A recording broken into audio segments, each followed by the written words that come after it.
नमस्कार दोस्तों, मेरा नाम है प्रदीप चौहान। बात समझनी है तो पूरी सुननी होगी।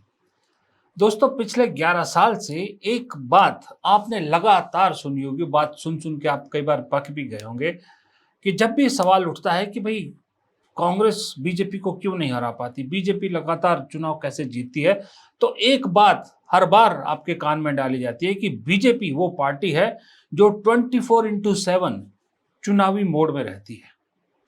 चाहे वो प्रधानमंत्री हो, चाहे एक जिला लेवल का कोई आम कार्यकर्ता हो, मंडल लेवल का कार्यकर्ता हो, सब 24/7 चुनावी मोड में रहते हैं। ये बात आपने लगातार सुनी होगी, मैंने भी बहुत सुनी और विश्वास भी किया। लेकिन अगर ये बात है, तो आजकल मैं पूछना चाहता हूँ, आजकल वो बीजेपी कहाँ है? आजकल प्रधानमंत्री तो दौरे कर रहे हैं, लेकिन बाकी लोग कहीं मेरे को दिखाई नहीं दे रहे। गृह मंत्री भी ज़्यादा कुछ मेरे को इधर-उधर जाते दिख नहीं रहे। जेपी नड्डा जी अभी बिहार गए थे, तो वहाँ सुना है जब पता लगा कि विरोध होने वाला है, तो वो भग लिए और कहीं और मीटिंग कर ली। बाकी कहीं किस चुनावी मोड में है, बीजेपी नहीं दिख रही। बिहार में चुनाव है, नीतीश कुमार भी कहीं गायब दिख रहे हैं। वो बीजेपी की लाइन, वो वाली बीजेपी जिस पे लाइन बोली जाती थी, वो मुझे तो दिखाई नहीं दे रही आजकल। लेकिन हाँ, इतना ज़रूर है कि जिस पार्टी को ये कहा जाता था कि लेथार्जिक पार्टी, सारे नेता एसी रूम में बैठकर पॉलिटिक्स करना चाहते हैं, ज़मीन में कोई जाना नहीं चाहता, हवा-हवाई किले बुनते हैं, गांधी परिवार को खुश करना सबसे बड़ी प्रायोरिटी होती है। ये सारे जुमले जिस पार्टी के लिए इस्तेमाल होते थे, उसका नाम था कांग्रेस। लेकिन आज की डेट में आप नज़र दौड़ाइए, कांग्रेस ऐसी पार्टी है जो हर जगह नज़र आ रही है। मुझे लग रहा है बीजेपी का 24/7 पॉलिटिक्स मोड में रहने वाला जो अवतार है, वो कांग्रेस कहीं न कहीं धारण करती नज़र आ रही है, क्योंकि अत्र तत्र सर्वत्र इस मंत्र पे चलती दिख रही है मुझे कांग्रेस। जहाँ बीजेपी में सिर्फ प्रधानमंत्री घूम रहे, जैसे मैंने कहा, बाकी कुछ ज़्यादा दिख नहीं रहे, कौन क्या कर रहा है कुछ समझ में नहीं आ रहा। वहीं आप कांग्रेस पे नज़र डालिए, राहुल गांधी आपको कभी पंजाब में नज़र आते हैं, कभी कहीं और। प्रियंका गांधी केरल में डेरा जमाए हुए हैं आजकल। केसी वेणुगोपाल कभी गुजरात में, कभी बंगाल में, तो कभी उड़ीसा में नज़र आ रहे हैं आपको। सचिन पायलट और जो हुड्डा है, भूपेंद्र हुड्डा के बेटे, में नाम भूल गया वो DUSU, Delhi university student union के चुनाव में बिजी नज़र आ रहे हैं, वहाँ चुनाव में प्रचार करते नज़र आ रहे हैं। साथ में दिल्ली के जो हैं वो देवेंद्र यादव भी है, दिल्ली के अध्यक्ष। यूथ कांग्रेस चेन्नई में जाकर वोट चोरी के खिलाफ प्रदर्शन कर रही है।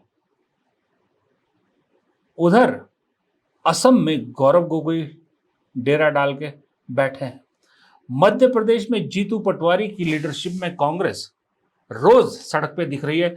मैं एक बात गारंटी से कह सकता हूं, मैंने तो ये पिछले 2 महीने से नोट कर रहा हूं, 2-3 महीने से, सिर्फ और सिर्फ एक जीतू पटवारी एक ऐसा नाम है कांग्रेस में, सिर्फ और सिर्फ नहीं, माफ कीजिएगा, जीतू पटवारी एक ऐसा नाम है जो मध्य प्रदेश कांग्रेस के अध्यक्ष है।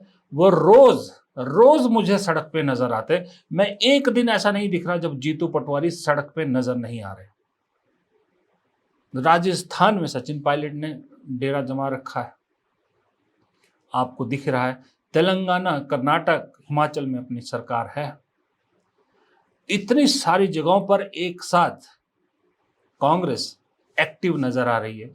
गुजरात में कभी राहुल गांधी जा रहे हैं, कभी मल्लिकार्जुन खड़गे जा रहे हैं। एक साथ लगातार कांग्रेस काम कर रही है। यहां तक कि उड़ीसा में, जहां कांग्रेस की हालत बिहार से भी बदतर थी, उस उड़ीसा में अचानक से वेणुगोपाल, मजे की बात है, मैंने एक दिन वेणुगोपाल पे वीडियो भी बनाया था कि अब कम से कम कुर्सी के डर से ही सही, वेणुगोपाल ने काम तो शुरू किया। बिना राहुल गांधी, बिना मल्लिकार्जुन खड़गे के बंगाल भी जा रहे हैं, उड़ीसा जैसे राज्य में भी जा रहे हैं और कांग्रेस को एक नए तरीके से खड़ा करने की कोशिश कर रहे हैं। Our duty, they also be emphasized that our duty is to work as a real opposition party in Odisha. Now, only opposition in Odisha is Congress party. No other party is doing the opposition role. Congress can only do the opposition role in Odisha. That we will do. Completely we decided at the national level we are doing. Our leader Rahul Gandhi is taking up the biggest issue of this country. Every day we are going to the people of this country and talking about the old story and other related people. It's also along with what we will take up the issue of unemployment, we will take up the issue of women, we will take up the issue of the tribal people, we will take the other people issue also. Sir, अब राहुल गांधी है सबसे बड़ा चेहरा है कांग्रेस का, जाहिर सी बात है गुजरात भी जाएंगे, पंजाब भी जाएंगे, बिहार भी जाएंगे और झक मार के गोदी मीडिया को कवरेज भी देनी पड़ रही है। प्रियंका गांधी 10 दिन के लिए केरल में डट गई क्योंकि केरल में चुनाव है। राहुल गांधी पंजाब में जाना इसलिए जरूरी था, वो जानते हैं कि उत्तर भारत में हिमाचल में सरकार के आखिरी 2.25 साल बचे हैं। अगर वहां सरकार गई तो अकेला पंजाब ऐसा राज्य है जहां पर सरकार 27 में वापस आने की पंजाब के पास पूरी कांग्रेस के पास पूरी उम्मीद है कि हिमाचल जाने से पहले पंजाब सरकार हाथ में आ जाएगी, क्योंकि हरियाणा में तो अब लंबे वक्त के बाद चुनाव होगा, तो बहुत ज़रूरी है, नहीं तो दक्षिण भारत तक सिमट के रह जाएगी कांग्रेस, इसलिए बहुत ज़रूरी है। लेकिन मुझे ज़्यादा इंटरेस्ट इस चीज़ में है कि सचिन पायलट और हुड्डा और देवेंद्र यादव, दीपेंद्र हुड्डा देवेंद्र यादव, इन तीनों को पार्टी ने दिल्ली यूनिवर्सिटी चुनाव में उतारा है कैंपेनिंग के लिए। क्यों? वो इसलिए कि राहुल गांधी का जो मिशन है ना, जो राहुल गांधी ने जिस उस पर काम किया है कि जो पार्टी को यंगस्टर्स के साथ जोड़ने की कोशिश कर रहा है, यंगस्टर्स की पहली पसंद बनाना चाह रहे हैं पार्टी को, एक लुक देना चाह रहे हैं पार्टी को कि जहां इस देश का युवा अपने आप को कनेक्टेड महसूस करे, उसका एक तरीका है कि सचिन पायलट जो युवाओं में काफ़ी पॉपुलर है, दीपेंद्र हुड्डा युवाओं में पॉपुलर है, देवेंद्र यादव यंग है, तीन बड़े नेताओं को दिल्ली यूनिवर्सिटी स्टूडेंट यूनियन के चुनाव में प्रचार के लिए उतार दिया, जबकि बाकी किसी पार्टी के बीजेपी का कोई बड़ा नेता उसमें नहीं दिख रहा। वो इसलिए कि पिछले साल बहुत सालों बाद प्रेसिडेंट का इलेक्शन दिल्ली यूनिवर्सिटी में एनएसयूआई ने जीता, बहुत वक्त के बाद एनएसयूआई ने जीता, और उसे एक प्रेसिडेंट जो क्या नाम है उनका, खत्री है, मैं नाम भूल गया, माफ कीजिएगा, वो इतने एक्टिव प्रेसिडेंट है कि वो रोज खबरों में रहते हैं। वहां से एक आप यूं कहो कि एक चिंगारी निकली जो बहुत से राज्यों में एनएसयूआई के लिए बहुत पॉजिटिव काम कर गई। आज की डेट में बहुत से राज्यों में एनएसयूआई रिवाइव हो रही है। अब कांग्रेस का लीडरशिप आज की डेट में अगर आप देखो, जो राहुल गांधी ने चुने हैं, ज्यादातर आपको वो मिलेंगे जो एनएसयूआई यूथ कांग्रेस से होते हुए ऊपर आए हैं, उन्हें राहुल गांधी तवज्जो दे रहे हैं।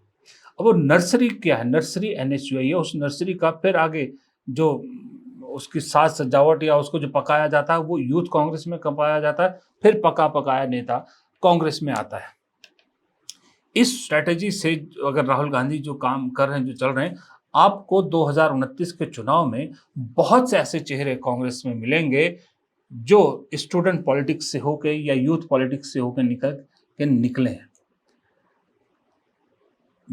स्टूडेंट्स को लेकर जहां भी कोई प्रॉब्लम होती है, इसीलिए कांग्रेस का कोई ना कोई नेता वहां पहुंच जाता है या राहुल गांधी खुद पहुंच जाते हैं। राहुल गांधी युवाओं के मुद्दों पर लगातार बात कर रहे हैं, और युवा कितने इंपॉर्टेंट है इसका अंदाज आप इस चीज से लगा सकते हैं कि इस देश की तकरीबन 60 से 65% आबादी वो हैं जो युवाओं की कैटेगरी में आते हैं। युवा क्या कर सकते हैं ये हमने नेपाल में देख लिया। युवा जब किसी के साथ खड़े हो जाएं तो उसको कोई हिला नहीं सकता। इसका उदाहरण हमारे पास नरेंद्र मोदी जी हैं। युवाओं ने पूरा साथ दिया, युवाओं और महिलाओं ने नरेंद्र मोदी का, इसलिए नरेंद्र मोदी 303 तक भी पहुंचे। ये सारी चीजें चुपचाप तरीके से जो कांग्रेस कर रही है, मुझे ऐसा लग रहा है कभी कि बीजेपी किसी खम ख्याली में है कि भाई उन्होंने जो कर दिया उसको कोई हिला नहीं सकता। मुझे ऐसा लग रहा है। और ये जो कांग्रेस का जो नया रूप है, जो कांग्रेस जगह जगह पर जाके अपने आप को खड़ा करने की कोशिश करी और बड़े लीडर्स के जरिए, ऐसा नहीं कि छोटा मोटा कोई स्थानीय लेवल पर, बड़े लीडर के लेवल पर जो काम किया जा रहा है, ये आज नहीं तो कल, कल नहीं तो परसों फ्रूट जरूर देगा। आपको आज की डेट में अगर आप आसपास दौड़ाएं, कश्मीर से लेकर कन्याकुमारी तक, आपको हर जगह एक दो चेहरे कांग्रेस के ऐसे दिख रहे हैं जो लग रहा है कि बड़ी तेजी से ऊपर आ रहे हैं। अब हर राज्य में आपको ऐसे चेहरे मिलेंगे, उन राज्यों में भी जहां पर कांग्रेस की स्थिति बहुत कमजोर है। सोचा था 6 महीने पहले कि बिहार में कांग्रेस ये इस तरह की हवा बना देगी। सोचा था कि उड़ीसा में कांग्रेस तीसरे नंबर की पार्टी होने के बावजूद मेन ऑपोजिशन का रोल प्ले करेगी। सोचा था आपने 6 महीने पहले कि कांग्रेस गुजरात से सारी चीजें शुरू करेगी, जो अपना बदलाव है संगठन का, उसकी शुरुआत गुजरात से करेगी। नहीं थे उस वक्त कांग्रेस के नेता, खुद ये सब शायद नहीं मानने को तैयार थे, इतनी पॉजिटिव थे ही नहीं। लेकिन वो कहते हैं ना कि लीडर वही अच्छा है जो खुद लीड लेके परफॉर्म करे। जैसे किसी खेल में कैप्टन जब लीडिंग फ्रॉम द फ्रंट कहते हैं ना, जब जब खुद परफॉर्म करता है तो टीम में एक जोश आ ही जाता है। वही चीज राहुल गांधी कर रहे हैं या करने की कोशिश कर रहे हैं। अगर कहीं 2019 के बाद से ही राहुल गांधी ने ये तरीका अपना लिया होता तो शायद आज चीजें और बेहतर होती कांग्रेस के लिए, पर देर आए दुरुस्त आए, कांग्रेस के लोग तो ये मान रहे हैं।